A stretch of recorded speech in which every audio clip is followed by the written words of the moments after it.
1 फरवरी साल 2003 6 astronauts international space station से धरती पर वापस आ रहे थे। पूरी दुनिया इन एस्ट्रोनॉट्स को वेलकम करने के लिए खड़ी थी और उनका इंतजार कर रही थी, क्योंकि ये पहली बार था जब किसी एस्ट्रोनॉट्स के ग्रुप ने इंटरनेशनल स्पेस स्टेशन में पहली बार 15 दिन बिताए थे।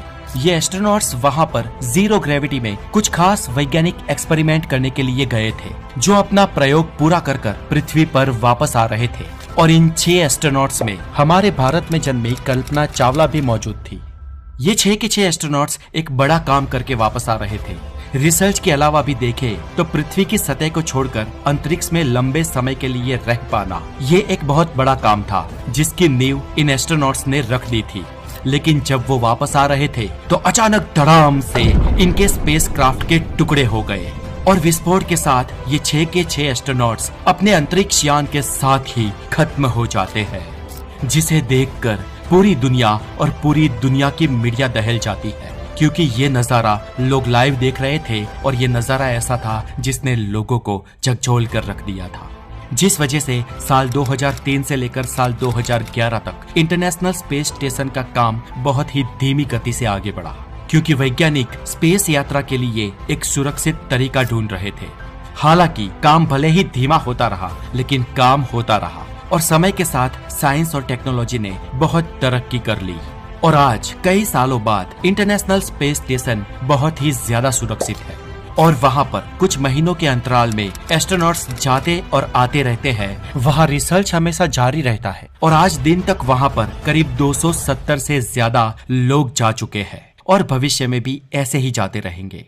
इसलिए आज के इस वीडियो में हम जानेंगे कि इंटरनेशनल स्पेस स्टेशन आखिरकार क्या है, वहाँ पर कैसे रहा जाता है और क्या क्या होता है, वहाँ पर एस्ट्रोनॉट्स का जीवन कैसा है। और इस वीडियो में हम ये भी जानेंगे कि एक एस्ट्रोनॉट कैसे बना जाता है, उसके लिए क्या क्या क्वालिफिकेशन है और कैसे इसके लिए अप्लाई किया जाता है। ये दृश्य है पृथ्वी के समुद्री तल से 4,08,000 मीटर ऊपर यानी कि 408 किलोमीटर ऊपर बसे इंटरनेशनल स्पेस स्टेशन का।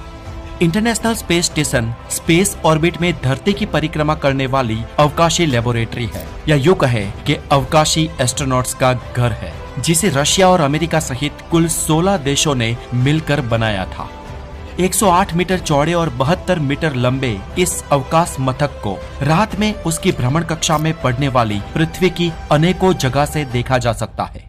अंतरिक्ष में बसे इस विराट आवास में कुल 7 बेडरूम, 2 बाथरूम, 1 जिम्नेशियम, 2 किचन, एक सेंट्रल म्यूजिक सिस्टम, 44 कंप्यूटर्स और एक बड़ा रेफ्रिजरेटर है। आमतौर पर स्पेस स्टेशन में 6 अवकाश यात्री वहां पर हमेशा मौजूद रहते हैं और समय समय पर 6 से 7 लोगों की नई टीम्स को वहां पर भेजा जाता है और पुरानी टीम को वापस बुला लिया जाता है। हम पृथ्वीवासियों के लिए एक दिन 24 घंटे का होता है, जबकि स्पेस स्टेशन में रहने वाले अंतरिक्ष यात्री ऑन एवरेज 24 घंटों में 16 बार सूर्योदय और सूर्यास्त देख लेते हैं। ये मल्टीपल सूर्योदय और सूर्यास्त स्पेस स्टेशन की 27,424 किलोमीटर पर आवर घूमने वाली स्पीड के कारण होते हैं।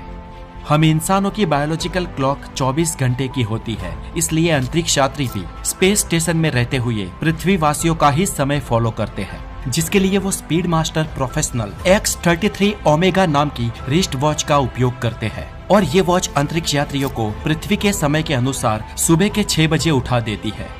उठते ही अंतरिक्ष यात्री स्पेस स्टेशन के यांत्रिक उपकरणों की जांच करते हैं। कई बार अंतरिक्ष में किसी छोटे बड़े टकराव की वजह से स्पेस स्टेशन को जब नुकसान पहुंचता है, तब उन्हें स्पेस सूट पहनकर मरम्मत के लिए स्पेस स्टेशन के बाहर भी निकलना पड़ता है, जिसे स्पेस वॉक कहा जाता है। और ऐसा छोटा बड़ा नुकसान इसलिए हो जाता है क्योंकि रसिया, अमेरिका और चीन ने एंटी सैटेलाइट मिसाइलों का परीक्षण करने के लिए कई सैटेलाइट यानी कि उपग्रहों पर ही अटैक करके उनके पुर्जे बिखेर दिए हैं, जिनका कचरा सेकेंड के 7 किलोमीटर की रफ्तार से अंतरिक्ष में पृथ्वी के ऑर्बिट में घूम रहा है और ये कचरा कभी कभार स्पेस स्टेशन को लग जाता है।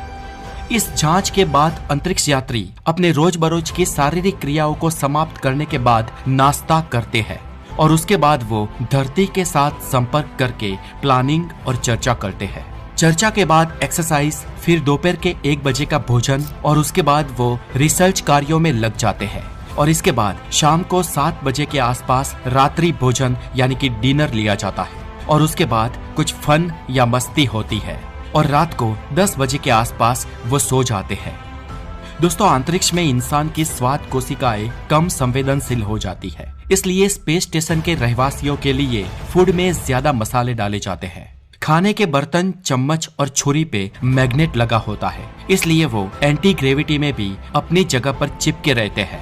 पानी का उपयोग वहाँ पर बहुत ही कम होता है, इसलिए अंतरिक्ष यात्री महीने में 1 या 2 बार अपना शरीर साफ करते हैं। स्पेस स्टेशन की सबसे बड़ी कार्य प्रणाली रिसाइक्लिंग है, जिससे अंतरिक्ष यात्रियों के पेशाब को साफ कर कर उसे पीने लायक बनाया जाता है। वैसे तो रशिया का प्रोग्रेस नामक मानव रहित यान हर थोड़े दिनों में अंतरिक्ष यात्रियों के जरूरत की चीजों को पृथ्वी से वहां तक पहुंचाता है, लेकिन हजारों लीटर पानी का बोझ किलो के हिसाब से $20,000 में पड़ता है। इसलिए हो सके उतनी चीजों को वहां पर रिसाइक्लिंग किया जाता है। इस इंटरनेशनल स्पेस स्टेशन का खर्च अमेरिका, जापान, रशिया, कनाडा और यूरोपियन स्पेस एजेंसी के मेंबर्स कंट्रीज उठाती है और इसका खर्च भी $80 अरब से ज्यादा आता है। और इतना सुनकर आपके मन में यह सवाल जरूर उठ सकता है कि आखिर स्पेस स्टेशन को बनाने की जरूरत ही क्या थी। तो दोस्तों, इसके जवाब में वैज्ञानिकों का कहना है कि वो एक ऐसी अंतरिक्ष लेबोरेटरी बनाना चाहते थे जहां पर शून्य अवकाश में विविध प्रजीव और जीवों की सेल्स की वृद्धि के बारे में प्रयोग किए जा सके। सिर्फ इतना ही नहीं, अपितु वहां से भविष्य में अंतरिक्ष यात्रियों को सरलता से नजदीकी जगहों पर अंतरिक्ष में रिसर्च के लिए भेजा जा सके और पृथ्वी की गुरुत्वाकर्षण की मर्यादाओं के कारण जो प्रयोग यहाँ पर सतह पर नहीं हो सकते हैं, उन्हें इंटरनेशनल स्पेस स्टेशन में किया जा सके। और इनके अलावा डार्क मैटर, डार्क एनर्जी और अनेक ब्राह्मिक वस्तुओं पर खोजबीन की जा सके। इसके अलावा पृथ्वी के मौसम की वहां से जांच की जा सके और ब्रह्मांड के विविध दूर के पिंडों का अध्ययन और अवलोकन किया जा सके। और इन सब कारणों से इंटरनेशनल स्पेस स्टेशन को बनाया गया है। चलिए दोस्तों, अब ये जानते हैं कि एक एस्ट्रोनॉट होता क्या है। मूल ग्रीक शब्द एस्ट्रो यानी कि स्टार या तारे और नॉट मतलब यात्री को दर्शाता है और सन 1929 से व्यापक रूप में एस्ट्रोनॉट शब्द का उपयोग किया जाने लगा। रशिया अंतरिक्ष यात्रियों के लिए कॉस्मोनॉट शब्द का उपयोग करता है और चीन में उन्हें टाइकोनॉट कहते हैं। और जब भारत अंतरिक्ष यात्रियों को स्पेस में भेजेगा, उन्हें व्योमनॉट कहा जाएगा, जिसमें व्योम मतलब स्पेस और नॉट मतलब यात्री। और हमारे व्योमनॉट जिस स्पेस में बैठेंगे, उस स्पेसक्राफ्ट को गगनयान कहा जाएगा। तो दोस्तों, ये जो एस्ट्रोनॉट्स होते हैं, उनका काम स्पेस मिशन आयोजित करना, स्पेस में जाके खोजबीन करना और स्पेस में रहना होता है। और इन एस्ट्रोनॉट्स को NASA, ISRO, Russian space agency, European space agency या दुनिया की कोई भी स्पेस एजेंसी रिक्रूट करती है। ऐसे स्पेस एजेंसीज में सामान्य कर्मचारियों से लेकर इंजीनियर्स और एस्ट्रोनॉट्स काम करते हैं। इसलिए नासा या इसरो जैसी किसी भी स्पेस एजेंसी में जॉब पाने के लिए आपको साइंस में माहिर होना पड़ेगा और इसके लिए 12th में अच्छे नंबरों से पास आउट होकर डिग्री लेनी होगी। अब दोस्तों, नासा या इसरो जैसी स्पेस एजेंसीज में साइंटिस्ट बनना और एस्ट्रोनॉट बनना दोनों ही अलग अलग चीजें हैं। ये जो साइंटिस्ट होते हैं, वो धरती पर रहकर स्पेस मिशन आयोजित करते हैं, थियरीज बनाते हैं और उसे प्रूव करने के लिए रिसर्च करते हैं। और यहीं से ही वो स्पेस स्टेशन और सैटेलाइट्स को ऑपरेट करते हैं और साइंटिस्ट के निर्देश किए हुए इन सभी इक्विपमेंट्स को इंजीनियर्स बनाते हैं। और एस्ट्रोनॉट्स इन सभी स्पेसक्राफ्ट या इक्विपमेंट्स में बैठकर अंतरिक्ष में जाते हैं और अंतरिक्ष में जाकर रिसर्च करते हैं। वे ब्रह्मांड का अध्ययन करते हैं और ग्रहों, तारों और आकाशगंगाओं का वहीं से परीक्षण करते हैं। अब ये एस्ट्रोनॉट बना कैसे जाता है, इसके लिए क्या लायकात है और इसकी कैसे ट्रेनिंग होती है, चलिए जानते हैं। तो दोस्तों, पहले के जमाने की बात करें तो नासा और रशियन स्पेस एजेंसी ही इस पर काम करती थी और मिलिट्री बैकग्राउंड के लोगों को ही एज ए एस्ट्रोनॉट चुना जाता था। ये 60 के दशक की बात है दोस्तों, क्योंकि तब एस्ट्रोनॉट्स तैयार करने के लिए कोई खास इंस्टीट्यूट्स नहीं थे और कोल्ड वॉर के चलते अंतरिक्ष को पाने की अमेरिका और रशिया में होड़ मची हुई थी और मिलिट्री में उन्हें इंजीनियर्स और जेट प्लेन को उड़ाने वाले बंदे भी मिल जाते थे। लेकिन जैसे मैंने कहा, ये सब शुरुआती दौर में होता था। इसके बाद एस्ट्रोनॉट बनने के खास संस्थान खोले गए नासा की ऑफिशियल साइट के मुताबिक बतौर एस्ट्रोनॉट बनने के लिए engineering, biological science, physics, computer और मैथमेटिक्स इन पांचों में से कम किसी एक में बैचलर डिग्री होनी चाहिए और आपको उस विषय का पूर्ण ज्ञान होना चाहिए। और मास्टर्स या डॉक्टरेट डिग्री हो तो उस व्यक्ति को पहला प्रेफरेंस मिलेगा। और इसके साथ ही इस डिग्री के रिलेवेंट कम से कम 3 साल का एक्सपीरियंस भी होना चाहिए, अथवा जेट एयरक्राफ्ट को 1000 घंटों से ज्यादा उड़ाने का एक्सपीरियंस होना चाहिए। और इसी के साथ ही नासा का एक फिटनेस फिजिकल टेस्ट पास करना भी आवश्यक होता है।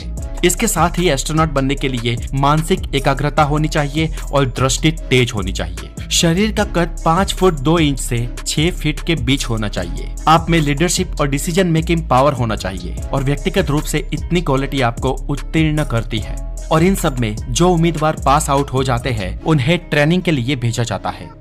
कैसे होती है एस्ट्रोनॉट्स की ट्रेनिंग? तो दोस्तों, एस्ट्रोनॉट्स बनने वाले उम्मीदवार की सहन शक्ति को ललकारा जाता है और इसमें उसकी फिजिकल, साइकोलॉजिकल और इंटेलेक्चुअल क्षमता का परीक्षण हो जाता है। और ट्रेनिंग में उम्मीदवारों को वास्तविक स्पेस मिशन में काम आने वाली ट्रेनिंग दी जाती है। स्कूबा सर्टिफाइड भी बनाया जाता है।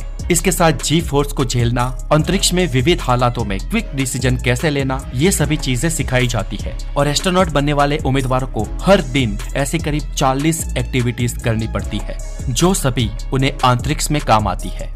अब दोस्तों, इन एस्ट्रोनॉट्स को किन किन पदों पर नियुक्त किया जाता है? तो दोस्तों, इनको space scientist, astronomer, astrophysicist, meteorologist, quality specialist, robotic technician, geologist और कॉस्मोलॉजिस्ट जैसे पदों पर आपको काम मिलता है। एस्ट्रोनॉट्स की सैलरी कितनी होती है? तो दोस्तों, जनरली एस्ट्रोनॉट्स ज्यादातर नासा के रहे हैं, इसलिए हम नासा की ही बात करेंगे। 2020 के सैलरी स्केल के मुताबिक नासा एस्ट्रोनॉट्स को हर साल स्टार्टिंग 1,05,000 से लेकर सीनियर लेवल के एस्ट्रोनॉट्स को $2 लाख तक की सैलरी देता था। यानी कि इसे अगर इंडियन सैलरी में कहे तो 90 लाख से लेकर 1,80,00,000 सालाना के आसपास। और दोस्तों, इस सैलरी के साथ नासा के एस्ट्रोनॉट्स को बहुत सारे पैकेजेस भी मिलते हैं जो कभी कभी इनकी सैलरी से भी ज्यादा वर्थ होते हैं। अब चलिए दोस्तों, बात करते हैं इसरो की। इसरो का ध्येय हमेशा रशियन और अमेरिकन स्पेस एजेंसी से अलग रहा है। इसरो सेंसिंग, संदेशा व्यवहार, हवामान का निरीक्षण करना, उसकी रिसर्च करना जैसे व्यवहार लक्ष्य मिशन पर काम करता रहा है। इंसान को चांद पर भेजना, गुरु या शनि ग्रह पर यान भेजना और मंगल पर रोबोटिक यान चलाना जैसे पब्लिसिटी दिलाने वाले प्रोजेक्ट्स पहले से ही इसरो के मेन्यू लिस्ट में नहीं थे, वरना इस पर इसरो ने कब तक काम करना शुरू कर दिया होता।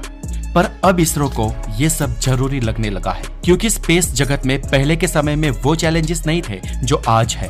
पहले ग्लोबलाइजेशन नहीं था और स्पेस के क्षेत्र में हमारी आज अमेरिका और चीन जैसे देशों से स्पर्धा है और इसीलिए आज हम स्पेस की दुनिया में कूद पड़े हैं।